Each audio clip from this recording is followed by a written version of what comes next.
What compelled you to have to say, yes, I have to be in the desert for this production, for Lisa Kron's play, other than, getting out of Brooklyn for 6 to 8 weeks? Sure. Well, I really loved the play to start with. I loved it when I read it. And there's this great role in this lovely play. And it takes place, it's really about election fraud and class and what we're looking at now. How timely. Well, how the door, how really the trajectory that led us here really started with Bush v. Gore. Of course, yes. And it documents that through Katrina, really. Interesting. And that's the backdrop. Interesting. That's intense. And yeah, it's very intense. And it's about my sister and her wife that live below us. And it's me and my girlfriend who won't marry me, and she has an affair, and I kind of wait for her to play this out because she sort of dangles us both for a very long time, and then she chooses me, and then I tell her to kind of fuck off. Fun time. It's a fun play. Welcome to the Bent. Yay. I look forward to seeing you at your opening night next week, which is opening next Thursday, February 12th. You can get your tickets for Lisa Kron's In the Wake at thebent.org. Backstage in Palm Springs, where the desert meets the stars, with Jason Mannino. Hi. Coachella Valley has always been a sanctuary for artists, but today, it's a powerhouse. Between the world-class talent that calls the desert home and the stars who travel here to grace our stages, Palm Springs has its finger on a nationwide pulse of theater, cabaret, and the vibrant culture that makes this city legendary. We're bringing you intimate conversations with the people who make it happen. Let's go backstage in Palm Springs. Welcome to the premiere episode of Backstage in Palm Springs, where the desert meets the stars. I am your host, Jason Mannino. We're coming to you today from the Palm Springs Cultural Center, home of the Bent Theater Company, one of a few exclusively LGBTQ companies in California. The company is about to go into their tech week for their next production of Lisa Kron's In the Wake, directed by Laura Stearns. It opens next Thursday, February 12th. Here with me today, I have one of the stars of that production. He has been on stages from London to New York and on both coasts, like the Old Globe in San Diego and the Signature in DC.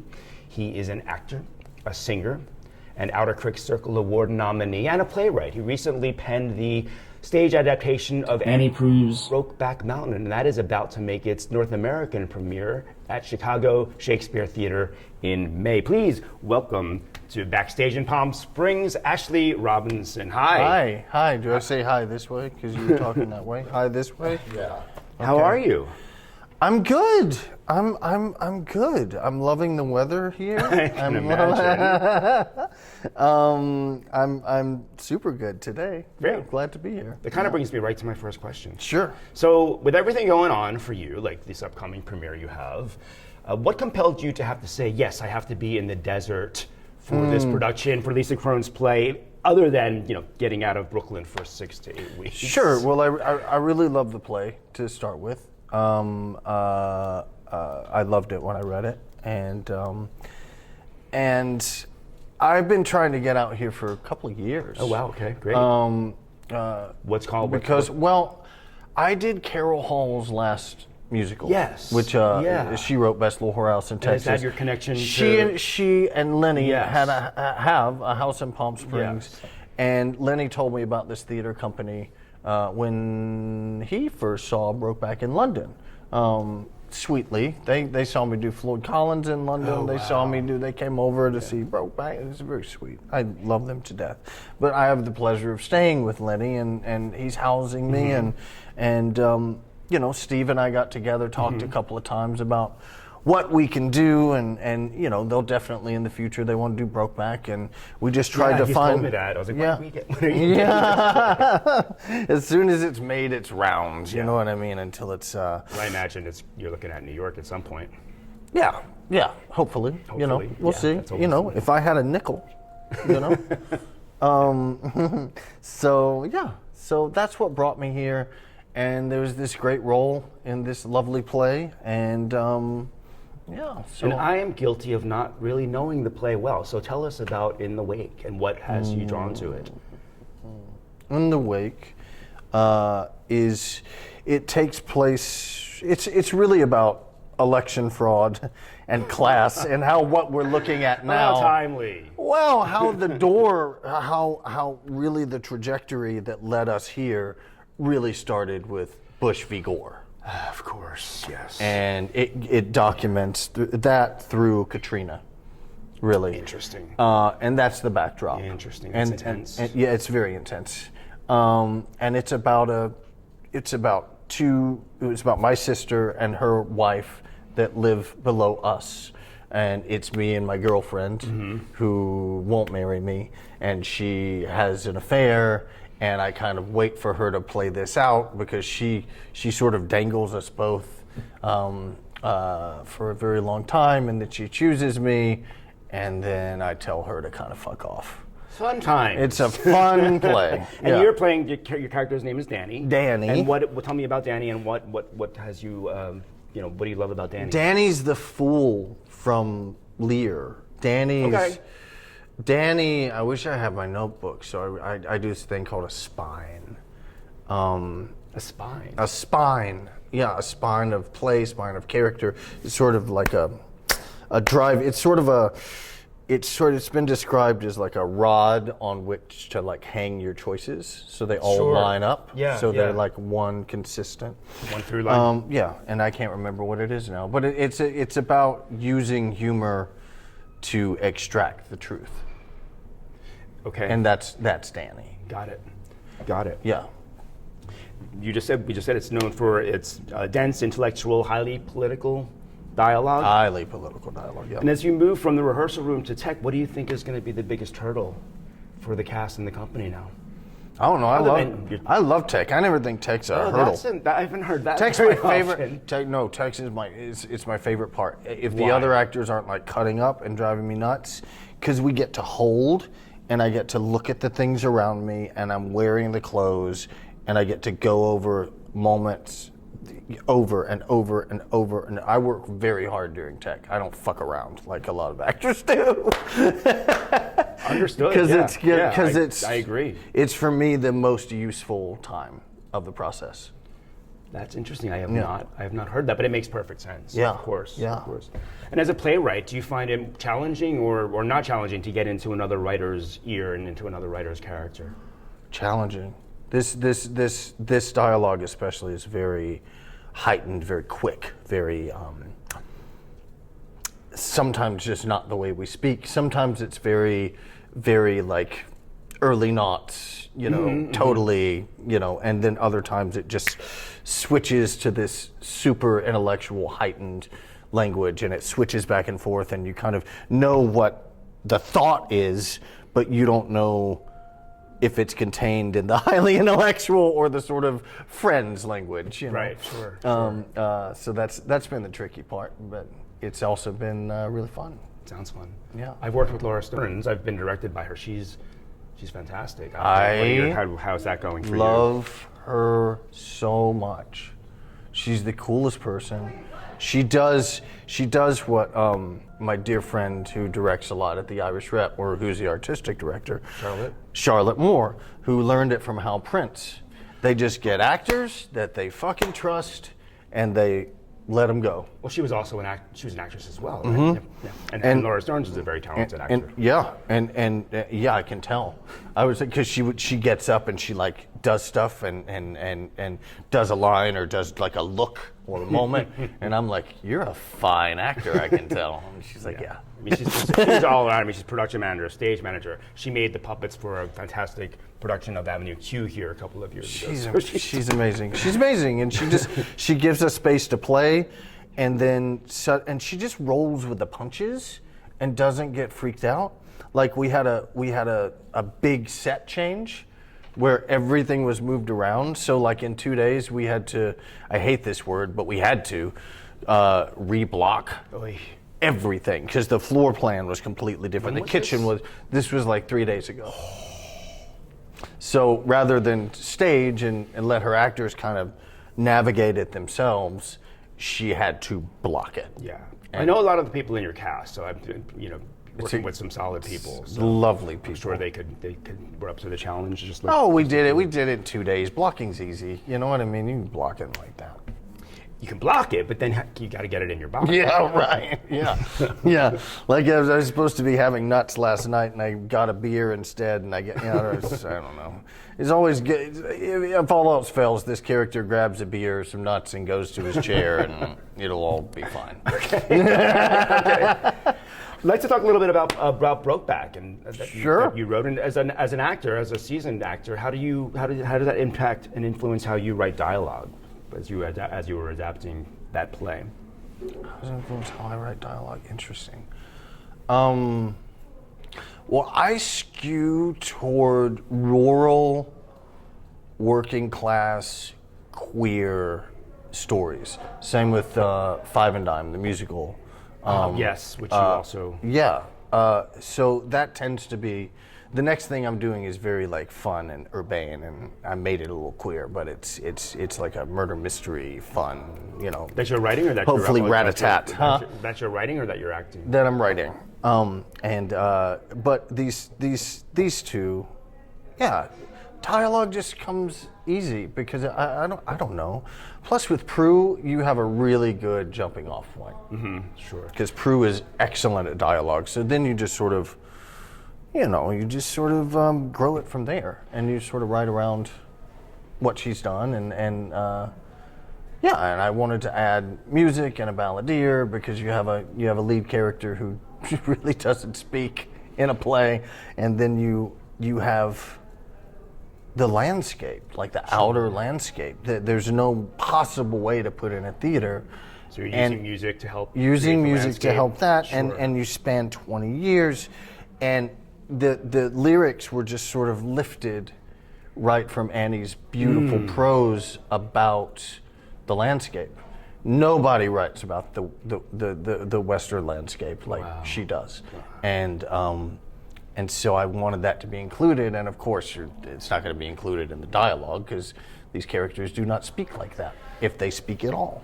You know. Well, I can't wait to see it. Who knows? Maybe I'll end up in Chicago in May. Yeah, come.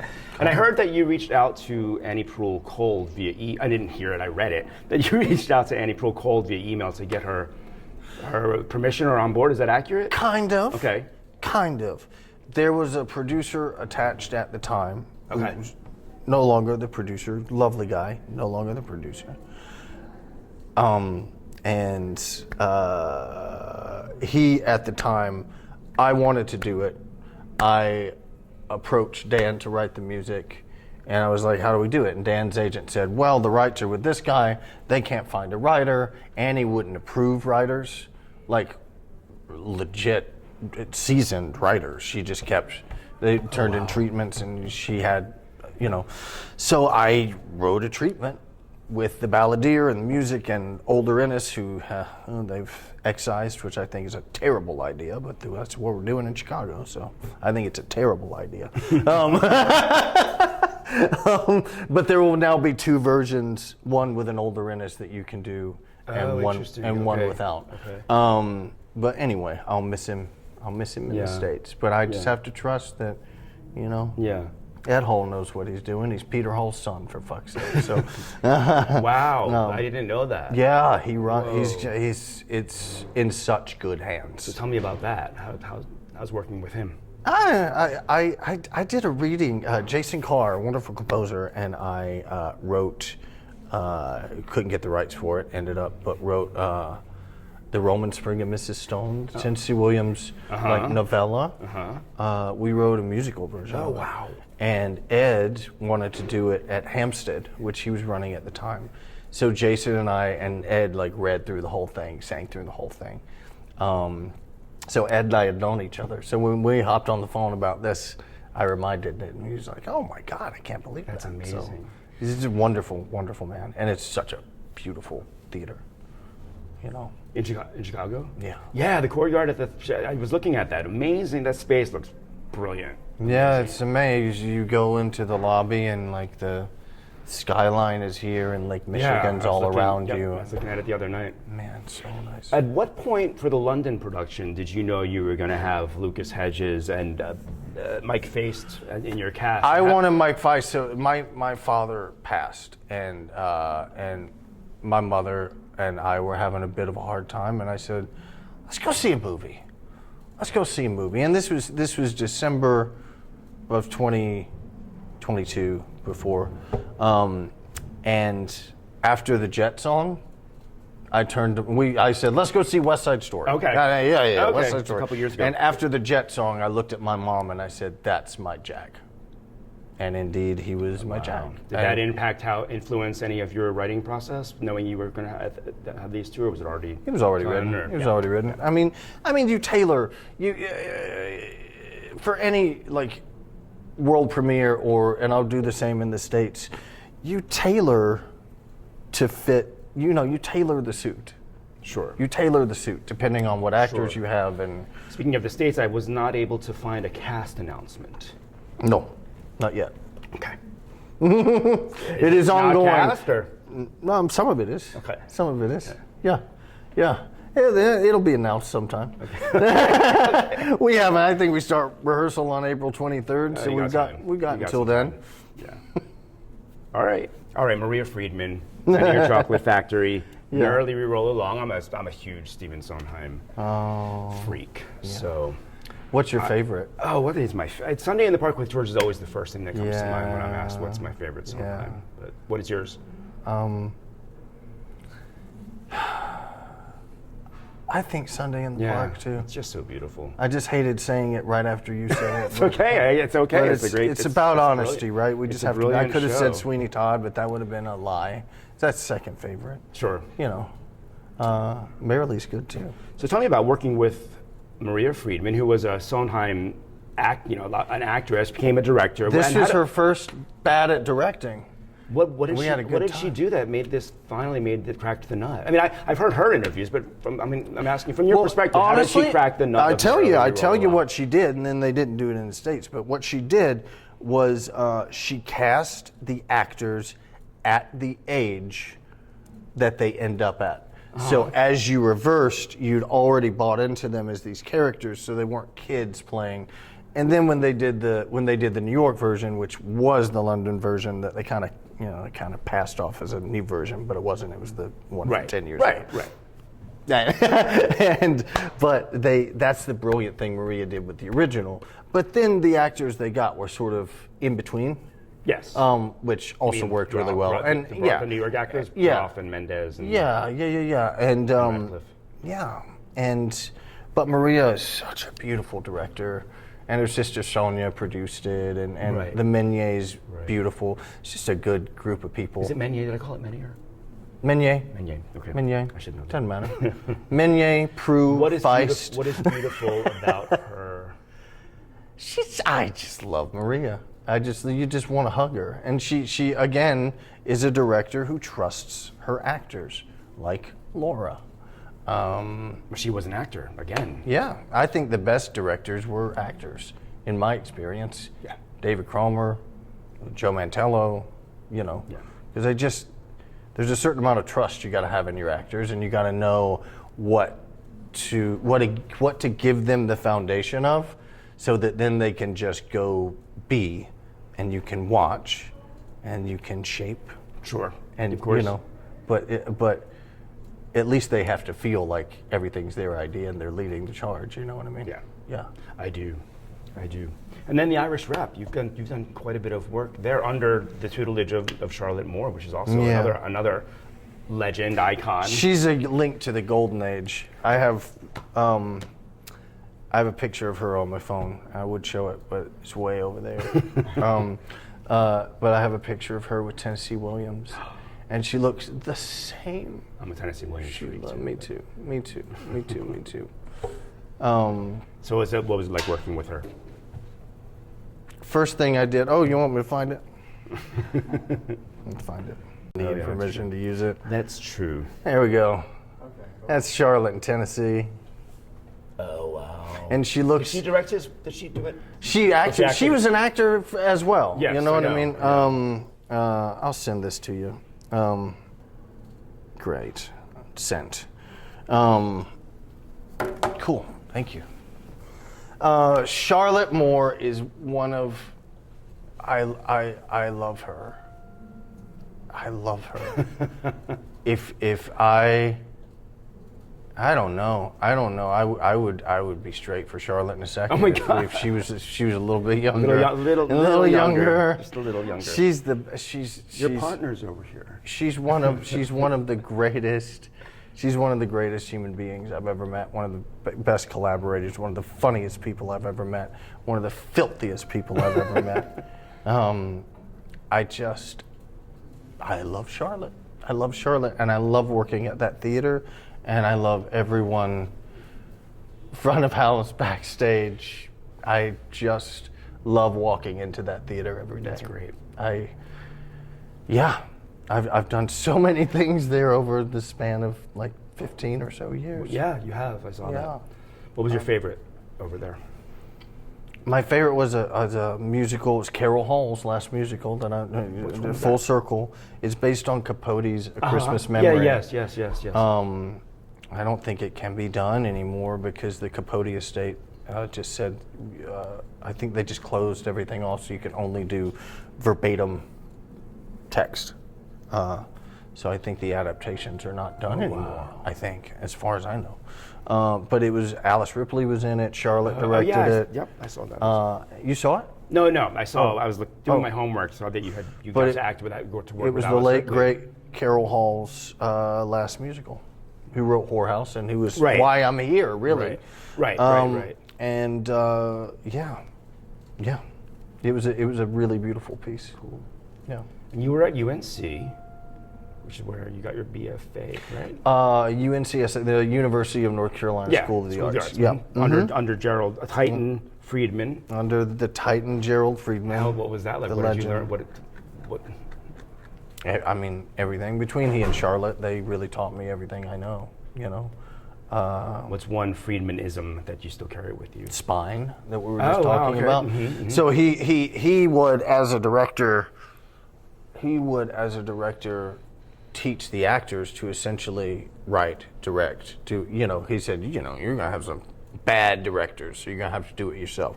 So he had a way of breaking down text, which was story, theme, slogan, spine of play, spine of character, invaluable. I won't go into what it is or anything, but there's a great book called The School of Doing that does break it down. And it is a wonderful. I might have to pick that up. I think everyone should pick it up because it's a great book on theater. And Gerald always said, like, I want you guys to come out of this program knowing how to learn, knowing how to be curious. And I did. Like, coming from where I came from, a tiny town in South Carolina, Mill Village. Let's just say public education was not its strong suit in South Carolina. Especially, I went through a school, kindergarten through 12th grade on one side, and 7th through senior year on the other side, and it was about 300 students total In the whole school? school. Wow. So yeah. So how did you get connected? So I just had to learn how to learn on my own because I got to UNCSA and everyone knew so much more than I did. I got there via, I had to drive to another school to take a drama class. And then I went to Governor School. And at that time, Governor School, summer program, it was a lot of the same teachers as UNCSA. Oh, interesting. So okay. I kind of just... Right. Just- But what triggered your interest in the theater early on? You know what? From out of a small place. Little embarrassingly, my Aunt Jamie took me to see, she had an extra ticket and took me to the Spartanburg Memorial Auditorium to see a non-equity touring production of Grease. Okay. And that's where I fell in love with it. And then I started buying like cast albums. Sure, I hear you. I'm really educating myself and yeah. I hear you. I have this vast, useless encyclopedia of musical theater from adolescence. Yeah. We're coming towards the end. I've got some rapid fire questions. Oh man, Like to this is gonna. ask you. Yeah. No, they're not bad. If I say something really inappropriate, can we You just cut it out, please? You don't have to. You can, and you can say something inappropriate. So you're stuck at the top of Palm Springs Aerial Tramway, and you can either have a copy of your favorite musical score or a picture of any drink you would like. What do you? Music. Which one? Music, music. Right now, "Swept Away." If you want a musical score, I've not heard it. yeah. Oh man, it's so good. It's so good. And the sound design for that show was so phenomenal. You could hear every pluck of every string. Oh wow! It was just so tight and it's so good. And that's what I'm. I'll have to listen. That's I have not listened. yeah, it's cast down was great. I mean, it ends up being about cannibalism, which I really enjoyed too. And if you could cast yourself in any role, regardless of gender, vocal type, what Margaret fucking White in Carrie the Musical, but not the new pedestrian version. I would want to do the 1988 version. Betty, was that? Yeah, Betty Buckley. Buckley. Mm-hmm. Yes, that version was. It had vision. It had. And now everybody's doing this pedestrian bullshit revisal. They call it. Right. Yeah, sorry. Don't mean to offend, but that's just how I Very feel. cool. It's all good. I hear you. So it's 5 minutes to places. What is the one thing you have to do before you get on? Before you cross the threshold? Nothing. I don't do anything. I just start in the middle. It's best for me not to do like getting into it exercise, because then it feels precious. You know what I mean? I just want to like go and just walk out and just start in the middle. Mm-hmm. You know, that way it doesn't freak me out. Got it. Yeah. Well, thank you for your time. Thank you. This Again, wasn't too bad. I really appreciate it. No, it's not too Thank bad, you. right? And welcome to Palm Springs. Welcome to the Bent. Yay. I'll look It's forward so to good to seeing be you here. at your opening night next week, which is opening next Thursday, February 12th. You can get your tickets for Lisa Krone's In the Wake at thebent.org. If you're in or near or around Chicago in May, June. get there. June 4th is Oh, is the it opening. June? Okay. Yeah. In June, Starts previews late May, but June you can 4th is get tickets to see the North American premiere of his play, stage adaptation of Brokeback Mountain at chicagoshakes.com. You can catch me. I'm thrilled to be returning to the Bent as Alfie Byrne in their first musical production, A Man of No Importance, the Lynn Ahrens and Stephen Flaherty musical, book by Terrence McNally. Which is tickets beautiful. at thebent.org, and you can also see me monthly at the Rooster Review, where I host a monthly cabaret series. You can get those tickets at theroostcc.com. Thank you, Ashley. I look forward to seeing you Thank you. at your opening night next week. All right. I'll see you then. Thank you.